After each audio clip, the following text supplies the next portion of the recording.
Ladies and gentlemen, welcome back to another show of Chris and Ant, and we have some juicy topics to talk to you today. First one, Election Day.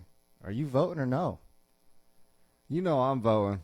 It's Election Day here in America, and if you don't live in America, then you don't understand the freedoms that we have, and if you're not voting, then I mean, come on. Okay, so voting or not, are you voting? We're going to talk about that. Virginia going Republican? Seems like they might be. Maybe. Since 2008, they've been Democratic. We're going to talk about it, though. Also, the Knicks just lost to the Raptors. Am I going to be eating my words, Chris? The prediction seems like it might be going quicker than I thought it would be. I don't know. We're going to see. We're going to talk about that here. Also, the Kansas City Chiefs, they have been playing a little bit out of character nowadays. What do you think about that? I'm not sure. We're going to break it down a little bit, see what we think. What's going on, Patty Mahomes? All right, what's up, Patty Mahomes? What else we talking about, Chris? We also got Elon trying to end world hunger. Is the UN gonna do what it takes to make it happen? We're gonna see. I'm not sure. Jessica Simpson. Woo woo woo! Jessica Simpson. Good shout work, out. Jessica Simpson. 4 years sober today. All right, that is on the agenda for today. Let's get right into it, Chris. So, Election Day, are you voting? You said yes. I'm actually going to say, no, I'm not voting today, but it's not because... What? Yeah, it's not because... I mean, I guess it kind of sucks. I do like to vote. I do encourage voting, but it's just because I don't know much about the candidates, and I don't really agree with the whole blind voting thing. I think that's kind of how we got into this whole debacle that we're in right now with Brandon in office. Yeah, so I don't feel comfortable. I don't know the candidates. And I didn't have a absentee ballot, which I probably should have did that. I was kind of procrastinating. I'm not gonna lie. I mean, I'm not gonna lie. I could lie and say I did vote. So I mean, that's a thing. What are you thinking, bro? What are you thinking? At least you're honest, like most politicians are not. So I'll give you a point there. If I had a little dinger, I'd point you. Okay. But I mean, I'm just saying, like I said, happy Election Day, America. I mean, you gotta love freedom. That's why we have voting, so that we have freedom, right? True if that. you want America to be like you want it to be, you know, you gotta vote. So the way I vote, absentee ballot, it makes your life easy. You don't have to go anywhere.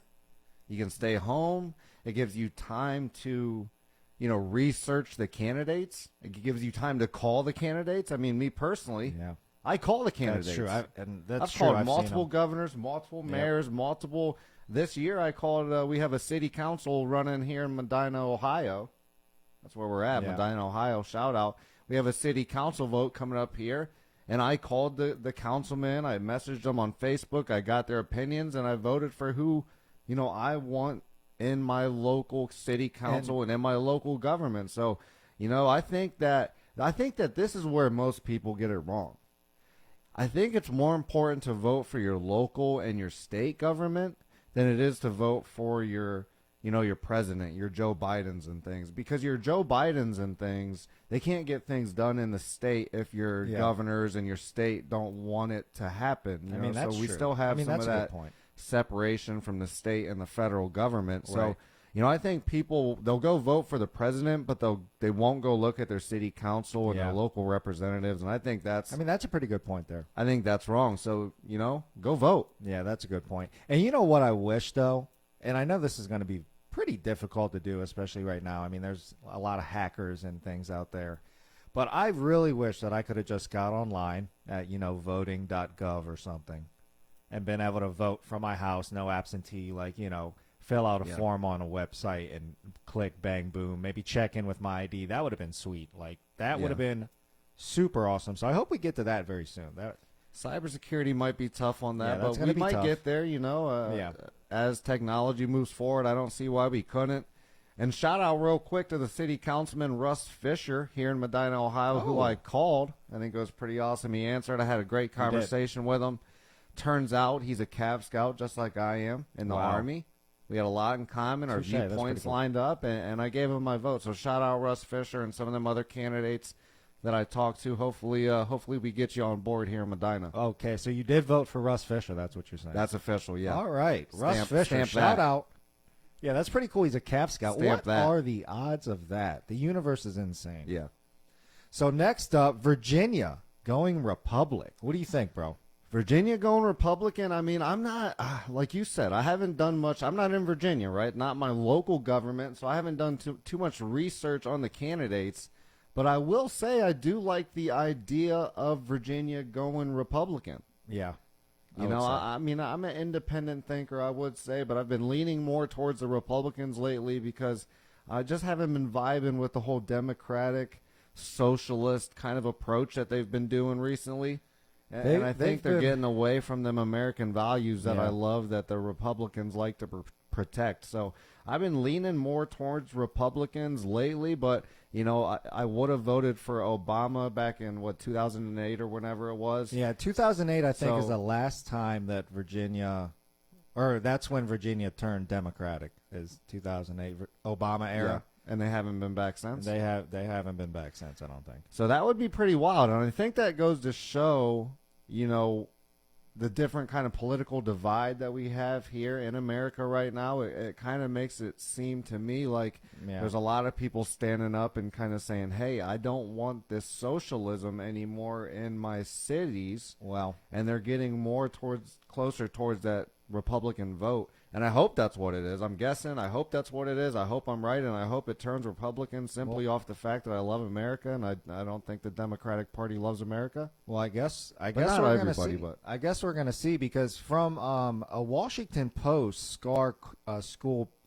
poll, they said that the Democrat McAuliffe, and I hope I'm saying that right, has a 49% chance to win, as the Republican Youngkin has a 48% to win.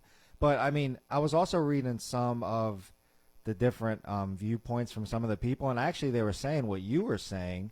They were saying that a lot of the people that voted previously Democrat are maybe leaning towards Republican because Youngkin is he's talking about huge, massive billion-dollar tax cuts, tax cuts from groceries, which they're taxing groceries in Virginia right now? Why are you taxing groceries? That's kind of so I definitely agree with that. I didn't as know far they as were taxing groceries. Like, yeah, so he's talking about getting away from the grocery tax because inflation is insane in Virginia. And he also called for promoting charter schools, which, I mean, that's a good idea, and protection of state rights, which protects people from paying against union dues. So, I mean, I never loved unions. I've never worked in unions, so I don't know that I'm the A2 guy to go to talk to about if unions should be charging dues or not. But I can see from, a civilian standpoint, a lot of people do love their union, but I mean, I don't know. So that's what Youngkin's been talking about, and people have been standing with him because I do agree with you. The Democrats are stepping on a lot of toes right now. They're stepping on a lot of freedoms with these mandates. Oh, that's another thing that they didn't like. Virginia's kind of getting sick of all the mandates, the vaccine mandates for the federal businesses. I'm with you there. The mask mandates, all that. So, I mean, I'm all for that. Ohio's not very mandated. I mean, we're mandated, but we're not super mandated. So, and if New York was Republican and they didn't have their mandates, we'd see Kyrie Irving playing basketball, which would be another plus, especially for me. Yep. So, I mean, I'm just any state out there, if you're thinking about flipping from Democrat to Republican, definitely do it. Make the switch. We're here in Ohio. We love it here in Ohio. Love it. And you'll love it, too. It's fantastic. I promise you. No, there's not many masks anywhere. I don't got to have my vaccine for much. I mean, not that I'm an anti-vaxxer, but I mean, I'm for choice. So I'm for it. So the Knicks lose to the Raptors, and like I said in the beginning, this is a bust waiting to happen. I said that 1 or 2 episodes ago. I don't know about and that. And it's happening quicker than we thought. Wow. And as I said they would lose to a number 6 or a number 7 seed right now, if you recall. And guess what seed the Toronto Raptors are right now in the NBA? Do you want to guess? I'm assuming they're 6 or 7. They're number 6. Well, would you look at that? And guess what? So, I don't know. This might be panning out rather quickly in Chris's favor. Why do you so heavily think that just because the Knicks lost one game in the first 10, that automatically means that it's panning out? What are you thinking? Well, they're 5-2, so they've lost 2 games. I'm saying. And look at yes. this. I mean, realistically, Toronto beat them. The Knicks shot 42% from behind the arc. It's pretty good. Yeah. 46% from the floor, and 75% from the free throw line. So they didn't shoot bad. Okay. Now there True. wasn't one player on the floor that shot over 20 shots for the Knicks. But you got Anunoby, or however you say it, Anunoby, I don't know. One of those 3 could be right. Jacking up 27 shots, putting 36 on the board, and takes the victory. What I said before, the Knicks don't have a high-caliber player. You got, what's his name? Having a brain for it. You got Randall, who's, pretty good. You got Barrett, who's pretty good. You got Fournier, who's pretty good. And I think they have pretty good players, but I don't think you have that standout player that you need to win a championship or move deep into the playoffs. And that's what I'm thinking. None of them got up 20 shots, and I think it's because none of them can create enough of their own shots. And Anunoby got up 27. Yeah, and he took the Vic. I don't necessarily agree with you there. Yeah, they did shoot well, and I already said live by the 3, die by the 3, and they didn't die by the 3. 42%. Yeah, that's good. That's good shooting. So they did shoot well. But the problem is, I mean, OG Anunoby, I think it's Anunoby, maybe Anunoby. He did go off. So I think that was a career high. So I mean, you got one guy at his career high playing out of his mind. Is he going to keep those numbers up, 36 points? I don't know about that. I think the odds of the Knicks keeping their 3-point percentage shooting up like they've been keeping up is more in favor.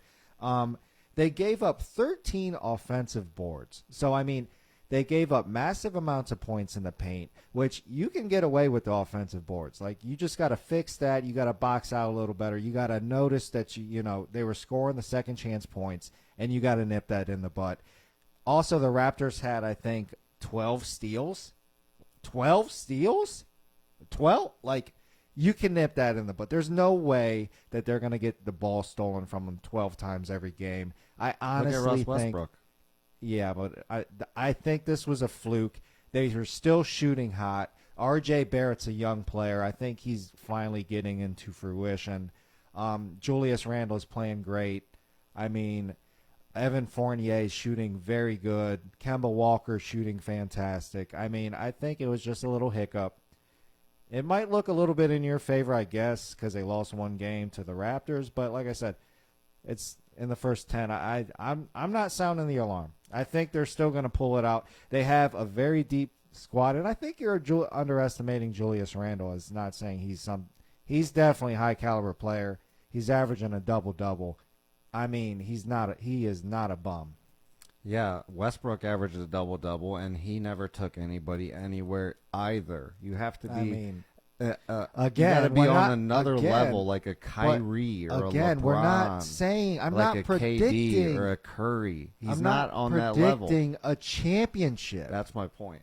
I'm predicting a run into the playoffs. How deep? He's not going past out the of the first second round. Out of the first. I've already said this. They could go out of the second. I don't know.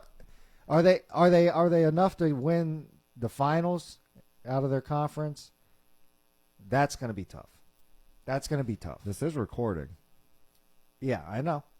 It is recording. Absolutely. Yeah. All right, well, the Chiefs. What's going on with the Chiefs? I mean, Patty Mahomes, Super Bowl champ just a few years ago, 12-4. They're looking just a little weathered. Few years ago in the regular season, and right now they're looking a little sketchy. What do you think's going on there? Well, I mean, I think a big part of it is the Chiefs. I mean, they went back-to-back Super Bowls. They won a Super Bowl, then they lost the Super Bowl to the GOAT Tom Brady, which, I mean, you can kind of guess that was going to happen. I think everybody knew I knew Tom Brady was going to win it last year. So I think teams have really been gunning for the Chiefs. They've really been studying down and trying to really understand how to beat the Chiefs. And I think people are kind of figuring it out now. They're doing like a lot of quarterback spies, and they're rushing them a lot. I also think though that Patty Mahomes right now has Kansas City has a -11 turnover ratio, right? Yeah. Mahomes has already thrown 10 interceptions this year. In both of those previous years I was talking about, combined, he threw 11 interceptions. So he's one under his combined last 2 seasons for interceptions, and I think it has to do with the pressure. 2019, 5 interceptions. 2020, 6. And now he's at 10 already, and they're they're not even halfway through. They're halfway through. So I mean, he's Roughly. already pretty much passed his interceptions. The turnovers are killing them, and I think their defense. You used to look at the Kansas City's defense and be like, "Dang, that defense will get you." This defense seems a little bit weaker. So I mean, I think it comes from many different things, but I hate to say it, I don't think the Chiefs are going to make a run this year. Yeah, I mean, I'm kind of with you there. You know, it just goes to show you what Daddy Tom Brady does to them quarterbacks. Yeah. Comes out here, spanks your career. Them. He did it to Matt Ryan. Plays Matt Ryan in a Super Bowl. Spanked him out of the house. Haven't seen him back since, I don't believe. Yeah, Patty Mahomes beats him in a over. Super Bowl. Spanked him out of the yard. He's now back in the sandbox.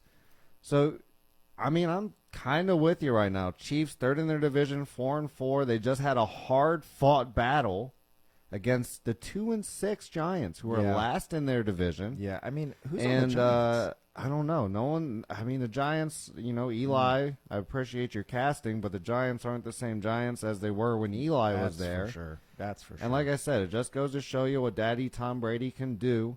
And I'll agree. I mean, I was going along them same lines. Patty Mahomes, 10 interceptions, 5 in 2019 when they won a Super Bowl, 6 in 2020 when they make it to a Super Bowl and lose to Tom Brady. And he's already doubling them numbers roughly. So, I mean, you know, Patty Mahomes isn't playing as well as he needs to. The turnovers for Kansas City are killing them. The defense isn't looking as good as they have been in the past years, at least, you know, from my point of view, watching them out on the field. And it probably has a lot to do with the studying of tape. You know, you get tape on quarterbacks in the NFL, and defenses can now kind of pick you apart. And that's why you'll see people get, you know, come into the league early and do very well, and then they'll fall off and disappear. You know, you only, if you're a true, you know, elite quarterback like a Tom Brady or Drew Brees, you can transition through that period and still be an elite quarterback. But some of them, you know, fall to the wayside. You know, is that Patty Mahomes? I think it's a little early to call that because I think he's got great mechanics. He looks great on the field. He's got nice feet. He's got a great arm. I've seen him throw the ball in some nice spots, just like a Peyton or a Tom has. Yeah. Well, so I think Patty is a good player. I'm not going to count him out yet, but it's going to be hard for them to make a playoff run if they don't change things now. Well, yeah, I agree. And actually another thing that I was noticing when I was looking up the stats, and I don't know if it's fair to say because Mahomes has rushed for I think he rushed for around 35 attempts or something, and the running back is around 70 attempts. But I mean, Mahomes is averaging 6.5 yards a rush, where their running back is averaging like 4.5, 4.3 or something. So I mean, when your quarterback is your leading rusher, usually in the history of the NFL, like when Vic was the leading rusher of Atlanta and so on and so forth, it usually doesn't equate to a high caliber offense. Yeah, not usually. So I mean, their running game isn't helping Mahomes out either. Really, is what I'm saying. Yeah. So they got a lot of things to fix, I think. Hey, I love that they finally got a ring there in Kansas City. So good for that. But I'm not sure if they're going to do it again. If anybody can do it, it's possibly Patty Mahomes. Is great though. I don't think he's going to fall to the wayside. I think they need to figure out a couple other things. I don't think it's the quarterback problem though. Those interceptions are coming from, probably drop balls. Kelsey has been dropping balls. They fumbles, turnovers left and right. They're not playing like they were 2 years ago. Like they were. That's for sure. So what are the odds that the Chiefs win another Super Bowl before Elon Musk ends world hunger? What are the odds of that? Well, honestly, I'm a huge Elon advocate. Always have been, always will be. So I'm going to put my favor in Elon, honestly, because David Beasley, the director of the UN World Food Program, came out and had a conference and said that they can provide Elon with everything he said. They can show him the public transparency. They have the plan. They know how many people they have to feed. So apparently, if Elon fronts the bill, it's going to happen. So I think Elon, if they're after they meet, if they can actually show some fruition of how they're going to do it, Elon's going to throw them cheddars. He's going to throw the biscuits. And then it's going to be pretty awesome because a lot of people. I think the guy in the interview, David Beasley, I think he said 42+ million affected right now by that would be impacted by this huge decision. So I mean, it would be fantastic. So I think Elon's going to do it. I think that the Kansas City Chiefs win a Super Bowl before that happens. Oh my goodness! And this is why, because I don't have much faith in the UN. I have faith in Elon. Okay. I have faith in Elon. If Elon came out and said, "Hey, me personally, I'm putting a plan together to end world hunger. This is what I'm going to do. I'll raise the money. I'll do whatever I need to do to make this plan happen," I'd be like, "Bet Elon is about to do this." Right. But when the UN is the one saying, "Hey, we need $6 billion+ to end world hunger," I'm sitting here thinking like that is such bullshit. They don't want to end world hunger. They never have. They just printed trillions of dollars between the UN, the people in the UN. I can't even tell you how much money was just printed and given away. And you're telling me that you've known this whole time that $6.6 billion is going to end world hunger and you haven't already done it? Well, I don't know. That's what they're saying. You don't have a plan together. We're going to see. You're not going to show it to Elon. You're not going to be publicly transparent about it. And I think this is just the UN blowing smoke. I honestly do. They just like to blame the billionaires, thinking that none of them are going to step up and put their money where their mouth is. And now that Elon put his money out there, I'm betting that foot goes right into the butt cheeks and mouth of the UN because I think they're full of it. So you think David Beasley and that just came out and said they have a plan and they will be publicly transparent and they're excited to work with Elon and talk to him. You think it's going to go to the wayside? That's what you're saying. Yeah, he is basically a politician. When is the last time a politician has been able to accomplish anything? Well, wait like a minute. that? So isn't that what I've been saying this whole time? And you've always been talking about how they help people and do things and have to earn a salary. But now you're talking about What are you David talking Beasley, about? The UN. When did I advocate the director for the of the UN World Food Program? So he's pretty much a director of a large nonprofit. Yeah, and when did I? You always say nonprofits, do good things, which some of them do, but a lot of them do are taking a lot of money. And I don't think the UN. But you think David Beasley is going to be one of those ones that take the money? Like I said, I'm not saying that. No, I'm not saying that he's going to take the money. I just directly, don't think but I'm that saying I just don't think that he has a plan to end world hunger. I don't think ending world hunger is as easy as a $6 billion transaction. That's probably true. That's probably true. But I think he probably does have a plan on how to affect those 42 million people he was talking about. Possibly. And I think he was saying that more people have been affected now because of COVID, because, the pandemic has really caused, especially in other countries, displacement of people, and other things. So, I mean, I hope it works. I hope they do help 42 million people. I really do. I mean, I'll say that I hope that I'm wrong on this prediction here, and I hope that world hunger is solved after the UN shows this plan that they supposedly have, and it's going to be this easy $6.6 billion transaction, which I think was like 2% of Elon Musk's net worth. Yeah, so he doesn't give a shit. He'll make 6.6 the very next week or something. He doesn't care. Yeah. I think Elon's calling the bluff of the UN just so that the world can see how they literally don't do anything for anyone. I guess we're gonna find out, and I hope they make it happen. Jessica Simpson, 4 years sober today. So let's just give a big shout out, Jessica Simpson. Woo! Good job, Jessica. That is amazing. Great work, Jess. She has got off the alcohol, and that is a good decision. So big shout out to her. And she posted a IG photo of her from November 1st of 2017. Okay. And she didn't look like Jessica Simpson. I'm just going to say that. And she didn't think she looked like Jessica Simpson either. But she had So a what huge do you long. look like if you don't look like yourself? She had a little bit more weight on the face, so she was definitely a little bit more round. If you haven't seen the photo, just go to her IG. She shared it, but I think it's awesome because what she said about it in this long, face IG post was that drinking wasn't the problem. She actually said that I was the problem. I didn't love myself. I didn't respect my own power, but today I do. Wow, that's strong. Yeah. I think that was pretty powerful. That's a pretty powerful message. So hats off to Jessica. Yeah. Well, them boots were made for walking. They walked right away from that alcohol 4 years ago, and she didn't look back. And that's a good statement. I mean, that's a strong, powerful statement.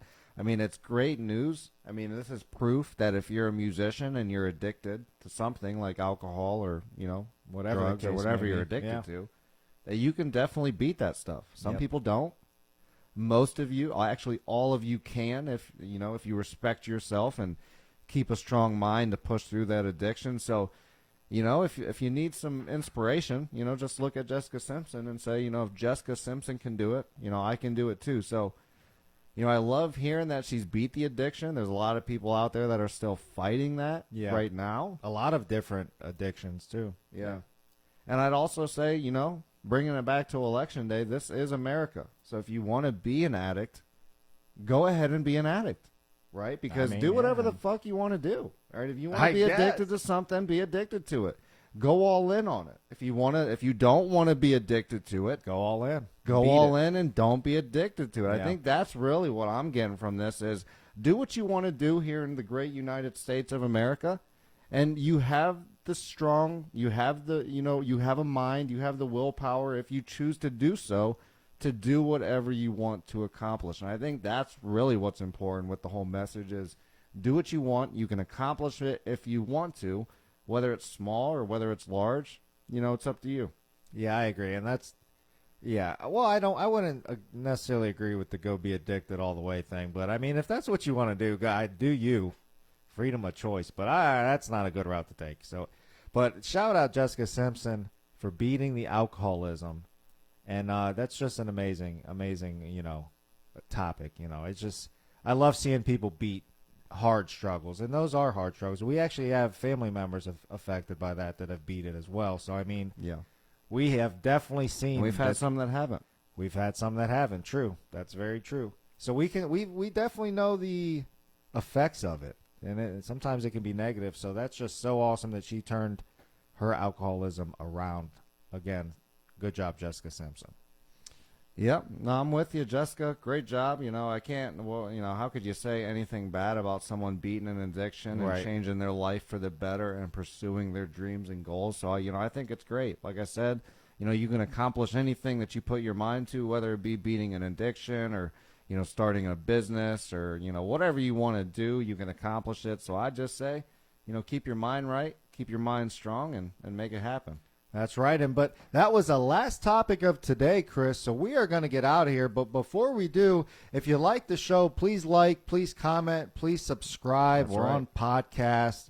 We're on YouTube. We're on Facebook. So type in Chris and Ant, and you'll find us on there. And please, like, subscribe, comment, tell us what we can do better, comment. Any topics, we're up for discussion. That's right. And go get the book, Sell More, Live More Sales Training. You can get it on Amazon, Barnes & Noble if you want the hard copy.